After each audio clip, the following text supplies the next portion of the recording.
Hi friends, welcome to Simis Nadan kitchen. ഇന്ന് ഞാൻ ചെയ്യാൻ പോകുന്ന ഒരു വെറൈറ്റി പായസം ആട്ടോ. എന്തുവാന്ന് അറിയോ? കുമ്പളങ്ങ പായസം ആട്ടോ. അപ്പോൾ ഇത് എങ്ങനെയാണ് ഉണ്ടാക്കുന്നത് നോക്കാം. പായസം ഉണ്ടാക്കാൻ വേണ്ടിയിട്ട് ഞാൻ 1 കപ്പ് കുമ്പളങ്ങയാണ് എടുത്തു വെച്ചേക്കുന്നത്. അത് നല്ല ചെറിയ ചെറിയ പീസായിട്ടാണ് മുറിച്ചേക്കുന്നത് കേട്ടോ. ഇപ്പോൾ ഞാനൊരു ചെറിയ ക്വാണ്ടിറ്റി ആട്ടോ ഉണ്ടാക്കുന്നത്. അപ്പോൾ അതുകൊണ്ടാണ് ഇപ്പോൾ 1 കപ്പ് എടുത്തേക്കുന്നത്. അപ്പോൾ നമുക്കിത് വേവിച്ചെടുക്കാൻ വേണ്ടിയിട്ട് ഞാനിത് കുക്കറിലേക്ക് മാറ്റുന്നതാണ്. ഇനി ഇതിലേക്ക് വെള്ളം ഒഴിച്ചു കൊടുക്കാം. അപ്പോൾ ഞാനിതിൽ 1 കപ്പ് വെള്ളം ഒഴിച്ചിട്ടുണ്ട്. ഇനി ഇത് നന്നായിട്ടൊന്ന് വേവിച്ചെടുക്കാം. അപ്പോൾ ഇതിൻ്റെ അകത്ത് വേറെ പഞ്ചസാര ഒന്നും ചേർക്കരുത്. പഞ്ചസാര ചേർത്ത് കഴിഞ്ഞാൽ കുമ്പളങ്ങ വേഗത്തില്ല കേട്ടോ. അപ്പോൾ ഇത് ചുമ്മാ വെള്ളം ഒഴിച്ചിട്ടാണ് ഇത് വേവിക്കേണ്ടത്.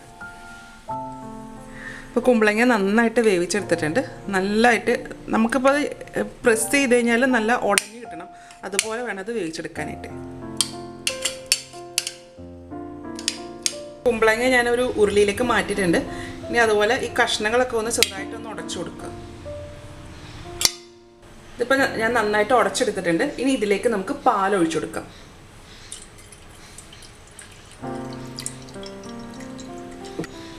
ഇത് 3/4 ലിറ്റർ പാലാണ് കേട്ടോ. ഇത് ഫുൾ ഫാറ്റിൻ്റെ പാലാണ്. ഇതിലേക്ക് പഞ്ചസാരയും ചേർക്കാം. ഇപ്പോൾ തന്നെ പഞ്ചസാര ഇപ്പോൾ ചേർത്താലേ ആ കുമ്പളങ്ങയിൽ പഞ്ചസാര പിടിക്കത്തുള്ളൂ കേട്ടോ. അപ്പോൾ അതുകൊണ്ട് നമ്മൾ ആദ്യമേ തന്നെ പാൽ ഒഴിക്കുമ്പോൾ തന്നെ പഞ്ചസാരയും ചേർക്കണം. പിന്നെ 1/2 കപ്പ് പഞ്ചസാരയാണ് ചേർക്കുന്നത്. ഇനി ഇത് ഇളക്കി കൊടുക്കാം. പാലൊന്ന് തിളച്ച് തുടങ്ങിയിട്ടുണ്ട്. പാല് തിളയ്ക്കുന്ന വരെ നമ്മളിത് ഇളക്കുകയൊന്നും വേണ്ട. തിളച്ചതിന് ശേഷം മാത്രം ഇങ്ങനെ പാൽ ഇളക്കി കൊടുത്തുവെച്ചാൽ മതി. അതുപോലെ ഈ കുമ്പളങ്ങ എങ്ങനെ വേവിച്ചതെന്ന് വെച്ച് കഴിഞ്ഞാൽ ഫുൾ ഫ്ലെയിമിൽ 1 വിസിൽ, പിന്നെ ലോ ഫ്ലെയിമിൽ 15 മിനിറ്റ് കഴിയുമ്പോഴത്തേക്ക് സ്റ്റൗ ഓഫ് ചെയ്യുക. അതിനുശേഷം അതിൻ്റെ പ്രഷർ പോയി കഴിയുമ്പോഴത്തേക്ക് കുമ്പളങ്ങ നന്നായിട്ട് വെന്തിട്ടുണ്ടാവും.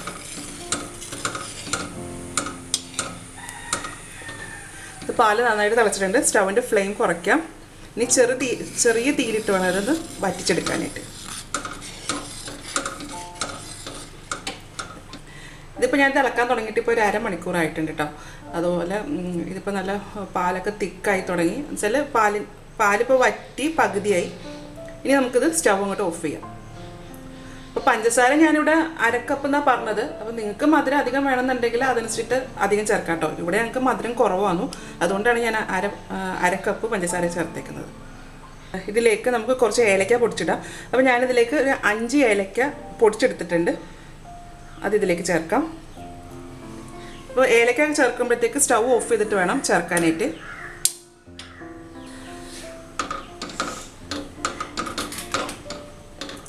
ഇനി ഇത് സ്റ്റൗവിൽ നിന്ന് മാറ്റാം. ഇനി ഇതിൻ്റെ മുകളിലൊന്ന് ഗാർണിഷ് ചെയ്തിടണം. ഇനി ഇത് ഗാർണിഷ് ചെയ്യാൻ വേണ്ടിയിട്ട് 1/2 ടേബിൾ സ്പൂൺ നെയ്യ് ചേർക്കാം.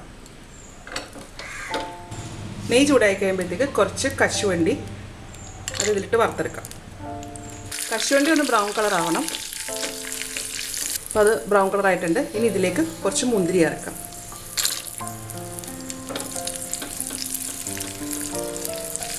ഈ മുന്തിരി ഒന്ന് വീർത്ത് വരും. അന്നേരം ഇതെടുത്ത് സ്റ്റൗ ചെയ്ത് മാറ്റാം. മുന്തിരി മൂത്തിട്ടുണ്ട്. ഇനി ഇത് നമുക്ക് ഈ പായസത്തിലേക്ക് ചേർക്കാം. നന്നായിട്ട് മിക്സ് ചെയ്യാം.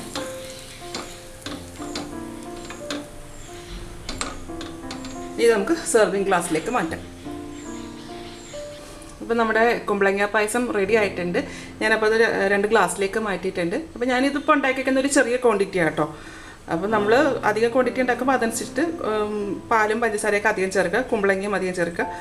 അപ്പോൾ ഇത് വളരെ ടേസ്റ്റി ആയിട്ടുള്ള ഒരു പായസമാണ്. അപ്പോൾ ഇതെല്ലാവരും ഒന്ന് ട്രൈ ചെയ്ത് നോക്കൂട്ടോ. അപ്പോൾ എന്നൊരു സേമിയ പായസം അടപ്പായസമൊക്കെ ഉണ്ടാക്കുന്നതിന് പകരമായിട്ട് നമുക്കൊന്ന് മാറ്റി പിടിക്കാം. അപ്പോൾ ഇതും നല്ല ടേസ്റ്റാണ്. അപ്പോൾ ഇതെല്ലാവരും ഒന്ന് ഉണ്ടാക്കി നോക്കൂട്ടോ. ഉണ്ടാക്കി നോക്കിയിട്ട് ഇതിൻ്റെ അഭിപ്രായം എൻ്റെ കമൻറ്റ് ബോക്സിലിടാം. വീഡിയോ ഇഷ്ടമായെന്നുണ്ടെങ്കിൽ സബ്സ്ക്രൈബ് ചെയ്യുക, ലൈക്ക് ചെയ്യുക, ഷെയർ ചെയ്യുക. അപ്പോൾ ഇനി അടുത്ത ദിവസം അടുത്ത റെസിപ്പി ആയിട്ട് കാണാം. താങ്ക്